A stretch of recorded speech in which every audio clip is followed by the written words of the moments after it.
तरीन वीडियोस के लिए हमारा YouTube चैनल सब्सक्राइब करके बेल आइकन प्रेस करिए ताकि आपको मिले हर अपडेट सबसे पहले। मीनार पाकिस्तान पर खातून से बदतमीजी केस में 95 अफराद की शनाख्त मुकम्मल कर ली गई है। इसी पर बात करेंगे डॉन न्यूज के नुमाइंदे वसीम रियाज से। वसीम, बताइएगा पुलिस की तफ्तीश कहां तक पहुंची है और कितने मुलजिमान हैं जिन्हें अभी तक हिरासत में लिया जा चुका है? जी देखिए, सैकड़ों की तादाद में मुल्जिम हैं जिनको हिरासत में लिया गया है, लेकिन अभी तक 95 जो अफराद हैं जिनकी शनाख्त का अमल जो है वो मुकम्मल किया गया है। गुज़श्ता रोज 66 अफराद की शनाख्त का अमल जो है वो मुकम्मल किया गया था।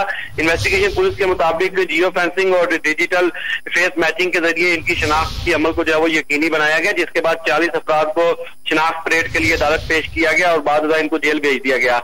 आज मजीद 26 मुल्जिमान को जो है वो अदालत में पेश किया जाएगा, उसके बाद उनको भी शनाख्त के लिए जेल भिजवाया जाएगा। जो दीगर 29 मुल्जिमान हैं उनके हवाले से मजीद तफ्तीश की जा रही है, मजीद उनकी दस्तावेजात जो है वो इकट्ठे किए जा रहे हैं। उनकी भी तमाम चीजें मुकम्मल होने पर उनको भी अदालत में पेश किया जाएगा। पुलिस का कहना है कि रिक्शे में सवार खातून से बदतमीजी करने के वाकये में 2 मुश्तबा अफराद को जो है वो हिरासत में लिया गया है, क्योंकि कल पुलिस ने यह दावा किया था कि 2 अफराद की शनाख्त जो है वो कर ली गई है।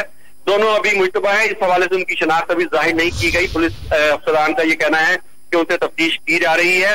उनकी भी डिजिटल फेस मैचिंग जो है वो करवाई जाएगी, उसकी रिपोर्ट आने पर ही कोई हतमी राय जो है वो दी जाएगी। इस पर मजीद तफ्तीश की जा पुलिस की और जो इन्वेस्टिगेशन तश्कील दी थी वो इसको कर रही है और जल्द मजीद मुल्जिमान की भी मुतवक्किल है। बहुत शुक्रिया आपका वसीम रियाज तफसीलात के लिए।